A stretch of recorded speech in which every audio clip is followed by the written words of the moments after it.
अस्सलाम वालेकुम स्टूडेंट्स। आज हम केमिस्ट्री का चैप्टर नंबर 11 स्टार्ट करेंगे। Chapter number 11 organic chemistry. Organic chemistry का सबसे पहले हम इंट्रोडक्शन लेंगे, थोड़ी सी इसकी हिस्ट्री देखते हैं, उसके बाद फिर हम लेक्चर स्टार्ट करेंगे। ऑर्गेनिक केमिस्ट्री जो है कब से स्टार्ट हुई और इसमें क्या क्या कौन कौन से साइंटिस्ट ने अपना काम किया ये देखेंगे। इसके बाद फिर हम लेक्चर को स्टार्ट करते हैं। नंबर 1, 1828 से पहले तक जो एरा था, जो साइंटिस्ट थे, उनका ये मानना था कि जो ऑर्गेनिक केमिस्ट्री है इसका ताल्लुक़ कुछ ख़ास कंपाउंड्स के साथ है, और ये वो कंपाउंड्स थे जो लिविंग ऑर्गेनिज़म्स के अंदर पाए जाते हैं। यानी ऐसे तमाम कंपाउंड्स जो जानदार चीज़ों के अंदर, चाहे वो प्लांट्स हों या एनिमल्स हों, उनमें पाए जाएंगे, उनको ऑर्गेनिक केमिस्ट्री में शामिल किया जाता था। लेकिन चूँकि ऑर्गेनिक वर्ड जो है ये रेफ़र करता है लाइफ को, यानी इसका ताल्लुक़ लाइफ के साथ है। यानी जितने भी ऑर्गेनिक कंपाउंड्स होंगे ये लिविंग थिंग्स में पाए जाते हैं सारे के सारे, ये पहले ख्याल था। उसके बाद लेवॉइज़र एक साइंटिस्ट हैं, इन्होंने एक एक्सपेरिमेंट किया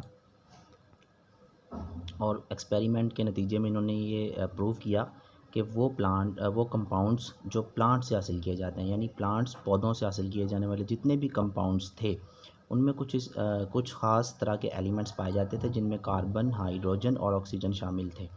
ये लेवाइज़र ने बताया हमें। फिर उसने कहा लेकिन जो कंपाउंड्स एनिमल्स में पाए जाते हैं उनके अंदर कुछ और एलिमेंट्स हैं, जिनमें carbon, hydrogen, nitrogen, oxygen, sulphur, phosphorus और इस तरह के और भी बहुत सारे कंपाउंड्स शामिल हैं। उसके बाद जब 19th सेंचुरी स्टार्ट हुई, 19वीं सदी शुरू हुई, तो उस दौरान जो साइंटिस्ट आए उन्होंने हमें मज़ीद कुछ इन्फॉर्मेशन दी इस बारे में।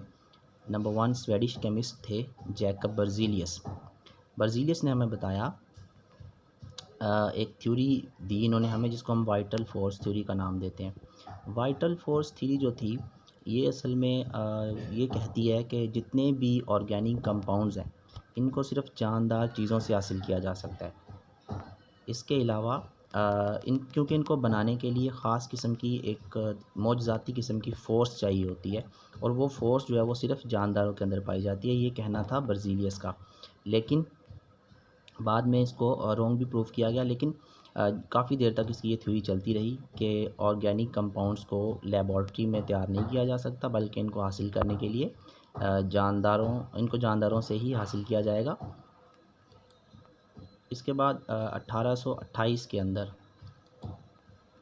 वॉलर एक साइंटिस्ट हैं, इन्होंने ये थ्योरी सबसे पहले रिजेक्ट की और सबसे पहला जो ऑर्गेनिक कंपाउंड था उसको लेबॉर्ट्री में तैयार किया, सिंथेसाइज़ किया। तो इन्होंने क्या किया, इन्होंने यूरिया प्रिपेयर किया। अमोनियम साइनेट एक कंपाउंड होता है, अमोनिया का एक सॉल्ट है, पॉइजनस होता है। इसको उन्होंने हीट किया, हीट करने के बाद इससे उन्होंने यूरिया सिंथेसाइज़ किया, और यूरिया जो है चूँकि ये एक ऑर्गेनिक कंपाउंड था तो इसको लेबॉर्ट्री में सिंथेसाइज़ जब कर लिया गया तो vital force theory automatically reject हो गई, और ये सबसे पहला कंपाउंड था जो लेबॉर्ट्री में तैयार किया गया ऑर्गेनिक कंपाउंड्स में से। यहाँ पे इसका रिएक्शन है, ये अमोनियम साइनेट है। इसकी जब इसको हीट किया जाता है तो इसमें कुछ रीअरेंजमेंट होती है एटम्स की, और रीअरेंजमेंट के नतीजे में यूरिया बनता है। इसके बाद कोल्ब एक साइंटिस्ट थे 1845 के अंदर, इन्होंने मज़ीद अपने एक्सपेरिमेंट से वाइटल फोर्स थ्योरी को रिजेक्ट कर दिया। इन्होंने क्या किया, इन्होंने एसिटिक एसिड को प्रिपेयर किया लेबॉर्ट्री में, और जो एसिटिक एसिड है ये भी एक ऑर्गेनिक कंपाउंड होता है। अब वाइटल फोर्स थ्योरी जो थी इन एक्सपेरिमेंट्स के बाद जब के ऑर्गेनिक कंपाउंड्स को लेबॉर्ट्री में सिंथेसाइज़ कर लिया गया तो वाइटल फोर्स थ्योरी जो थी वो कम्प्लीटली रिजेक्ट हो गई। ये कुछ ऑर्गेनिक कंपाउंड्स की एग्जांपल्स हैं, जैसे कि फ़र्स्ट इसमें कार्बोहाइड्रेट्स आते हैं, फिर प्रोटीन्स आती हैं, लिपिड्स आते हैं, एंजाइम्स आते हैं। इसके अलावा और भी बहुत सारी चीज़ें हैं और बहुत सारे कंपाउंड जो हम डेली लाइफ में यूज़ करते हैं, उनमें अक्सरियत जो है वो ऑर्गेनिक कंपाउंड्स की होती है। मतलब हम मेडिसिन्स यूज़ करते हैं, हम जो ड्रग्स यूज़ की जाती हैं, कुछ प्लास्टिक्स होती हैं, प्लास्टिक्स कुछ टाइप्स हैं वो भी ऑर्गेनिक होती हैं। इसी तरह जो भी चीज़ें हम लिविंग थिंग्स से हम उनको ऑब्टेन करते हैं ख़ुसूसन वो सारी की सारी ऑर्गेनिक कंपाउंड्स ही होते हैं। इसके अलावा और भी बहुत से ऑर्गेनिक कंपाउंड्स हैं जो आपकी बुक में वो मेंशन किए हुए हैं, आप वहाँ से इनको मज़ीद देख सकते हैं। इसके बाद ऑर्गेनिक कंपाउंड्स होते क्या हैं, इसके बारे में थोड़ा सा डिस्कस करेंगे। नंबर 1, आज टुडे जब हम ये बात कर रहे हैं इस लेक्चर को, तो तकरीबन लाखों की तादाद में मिलियंस ऑफ ऑर्गेनिक कंपाउंड जो हैं वो मौजूद हैं इस दुनिया के अंदर। जो कि डिस्कवर हो चुके हैं। इसके अलावा हर साल हज़ारों की तादाद में नए ऑर्गेनिक कंपाउंड्स बनाए जाते हैं लैब्स के अंदर भी। उनमें मेडिसिन्स भी आ जाती हैं, उनमें विटामिन्स भी आ जाते हैं, मिनरल्स भी आ जाते हैं, बहुत सारी चीज़ें उसमें आ जाती हैं। तो ये वो ऑर्गेनिक कंपाउंड्स हैं जो हज़ारों की तादाद में हर साल इसमें मतलब ऐड अप हो रहे हैं। लाखों पहले मौजूद हैं और हज़ारों हर साल इसमें मज़ीद ऐड हो जाते हैं। एक डिटेल इन्वेस्टिगेशन की गई ऑर्गेनिक कंपाउंड्स के बारे में, तो उसके नतीजे में जो पता चला वो ये पता चला कि जितने भी ऑर्गेनिक कंपाउंड्स हैं इनमें कार्बन और हाइड्रोजन दो मेन इसके जो जुज़्व होते हैं, इसके कॉन्स्टिट्यूएंट्स होते हैं, ये कार्बन और हाइड्रोजन होते हैं। और ये दोनों कोवेलेंटली बॉन्ड होते हैं आपस में, इन दोनों के दरमियान कोवेलेंट बॉन्ड पाया जाता है जिसकी वजह से ये आपस में जुड़े रहते हैं।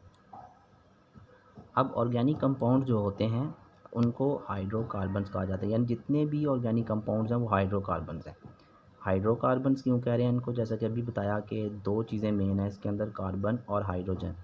तो कार्बन और हाइड्रोजन को मिला के इनका नाम फिर हाइड्रोकार्बन्स रख दिया गया। अब जितने भी ऑर्गेनिक कंपाउंड्स होंगे वो हाइड्रोकार्बन्स होंगे, यानी उनमें हाइड्रोजन और कार्बन लाजमी पाई जाएगी। इसके अलावा हाइड्रोकार्बन्स के डेरिवेटिव्स ऐसे कंपाउंड्स होते हैं जो हाइड्रोकार्बन्स की मदद से बनाए जाते हैं, मतलब इनसे अख़ज़ किए जाते हैं। चीज़ वही होती है लेकिन उसमें थोड़ी चेंजिंग हो जाती है, तो उसको फिर हम डेरिवेटिव कह देते हैं उसका। अब इसके अलावा हम एग्ज़ाम्पल लेते हैं कार्बन के ऑक्साइड्स की। अभी हमने बात की कार्बन हाइड्रोजन जिसमें पाया जाएगा वो ऑर्गेनिक कंपाउंड होगा। तो जो कार्बन के ऑक्साइड्स हैं जैसे कि कार्बन डाइऑक्साइड होती है, कार्बन मोनोऑक्साइड होती है, तो इसमें भी तो कार्बन मौजूद है। तो क्या इसको हम ऑर्गेनिक कंपाउंड कहेंगे? ऑर्गेनिक कंपाउंड इनको इसलिए नहीं कहेंगे क्योंकि इनमें कार्बन तो मौजूद है लेकिन हाइड्रोजन मौजूद नहीं है। तो इन दोनों का मौजूद होना ज़रूरी है। इनमें प्रॉपर्टीज़ भी नहीं है इसलिए ऑर्गेनिक कंपाउंड्स वाली, इसलिए हम इनको ऑर्गेनिक कंपाउंड्स नहीं कहते। इसके अलावा कुछ जो कार्बोनेट्स होते हैं, जैसे बाइकार्बोनेट्स होते हैं, कार्बाइड्स होते हैं, ये भी कार्बन के कंपाउंड्स हैं। अब इनमें भी कार्बन मौजूद है लेकिन इनको भी हम जो है ऑर्गेनिक कंपाउंड्स नहीं कंसर्न करते, हम इनको ऑर्गेनिक कंपाउंड नहीं मानते। उसकी वजह भी यही है कि इनके अंदर जो प्रॉपर्टीज़ हैं इनकी, वो ऑर्गेनिक कंपाउंड से बिल्कुल डिफरेंट होती हैं, इसलिए हम इनको ऑर्गेनिक कंपाउंड्स की कैटेगरी में नहीं शामिल करते। अब जितने भी ऑर्गेनिक कंपाउंड्स हैं उनका एक स्पेसिफ़िक फार्मूला होता है जो कि हम नेक्स्ट लेक्चर के अंदर उसको देखेंगे कि कौन कौन से फार्मूलाज होते हैं और किस किस तरह से वो फार्मूलाज असाइन किए जाते हैं, कैसे पता चलता है कि कौन सा फार्मूला किस कंपाउंड का है, उनको कैसे नाम दिए जाते हैं, ये हम नेक्स्ट लेक्चर में इंशाल्लाह इसको देखेंगे। अगर आपको कोई सवाल हो तो आप पूछ सकते हैं।